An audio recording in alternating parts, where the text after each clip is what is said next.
This is November 20th here in Los Angeles at the LA Auto Show, South Hall.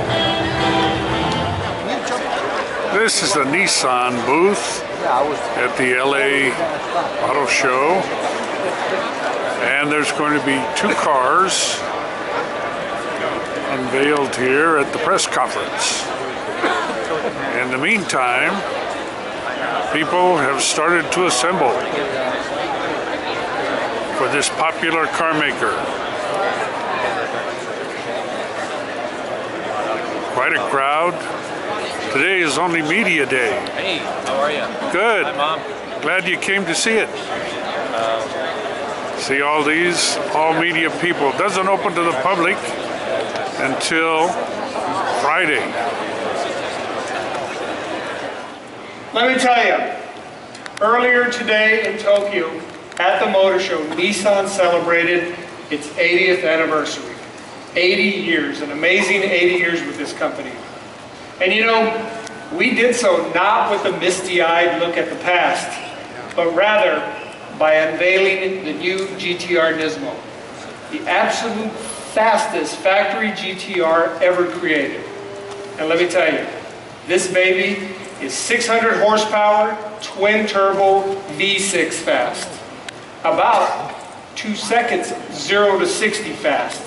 And just over 7 minutes Nürburgring fast.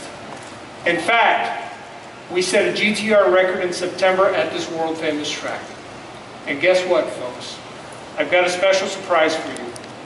Who better in the entire world to unveil the new GTR Nismo than someone who knows a thing or two about being really, really super fast? Ladies and gentlemen, please welcome 6-time gold medalist and 100-meter world record holder, Nissan's Director of Excitement, Mr. Usain Bolt.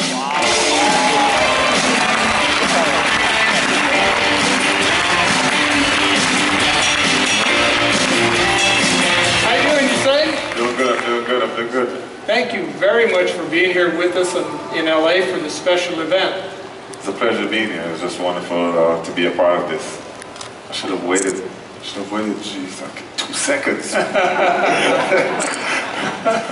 I tell you what, would you do me the honor and help me unveil this beautiful GTR? Of course. Let's come on over. Ready? There we go.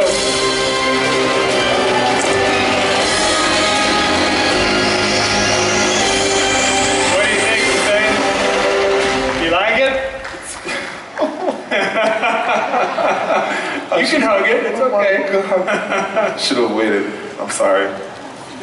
We will be united soon. I love it. You know, I know you have a special gold edition of a GTR that goes with all your gold medals. Yeah. You think we could get you behind the wheel of one of these someday? Right now. For sure, I love it. I love it. Black is my favorite color also, so. Yeah.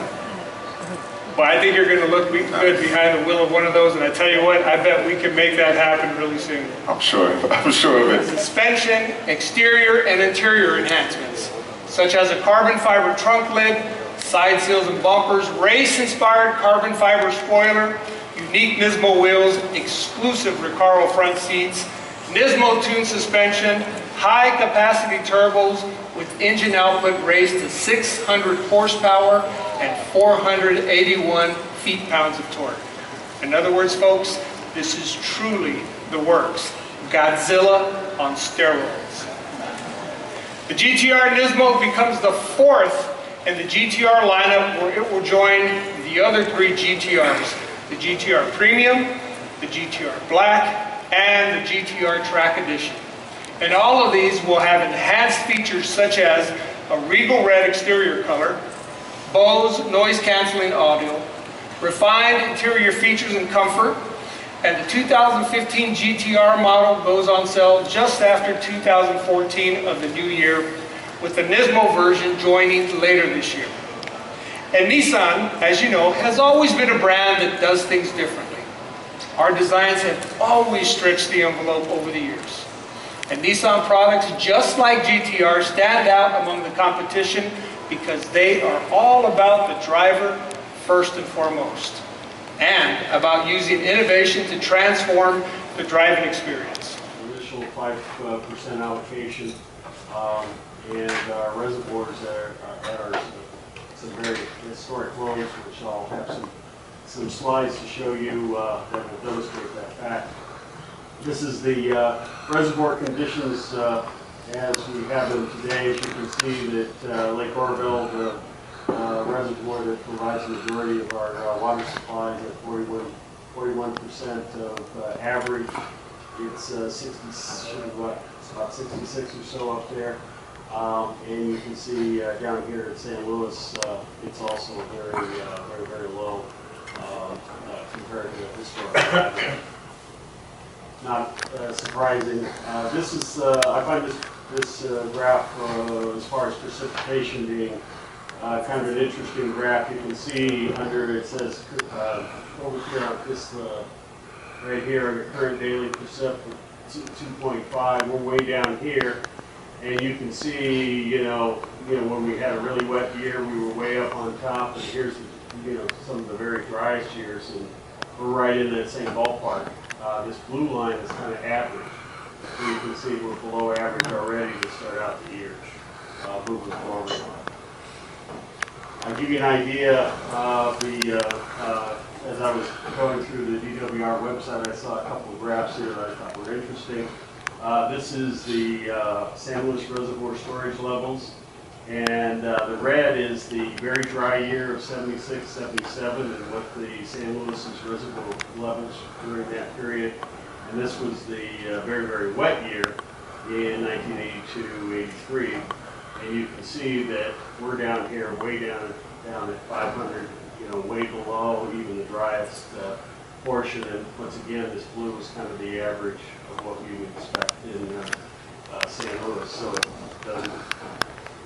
We're starting out very poorly, as far as storage. But there should be a note that to say deliberately dump 700,000 acre-feet of water in the ocean, knowing we were in a drought already, which they could have put that water in there.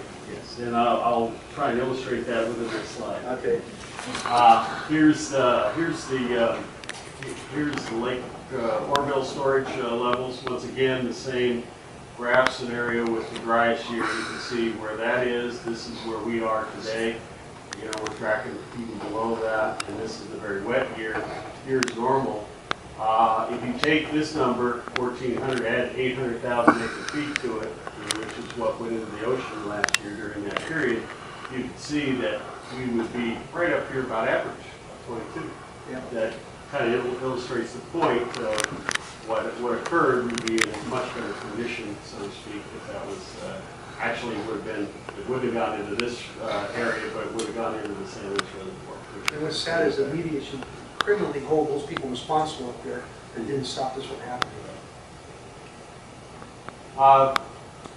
So that's kind of the condition of the reservoirs as they exist today. The other aspect that we have is that we have this.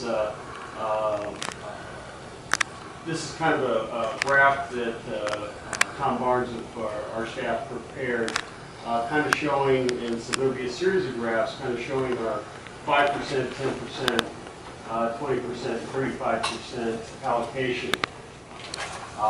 AVEK operations, currently we're using 16 million gallons a day, about 18% of capacity at Fort Sill.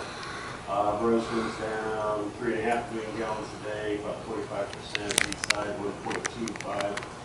MGB about 13%, and acton Palmdale, as you can see. So with the numbers there compared to last year this time? I'll defer to. They're pretty comparable, right? Yeah.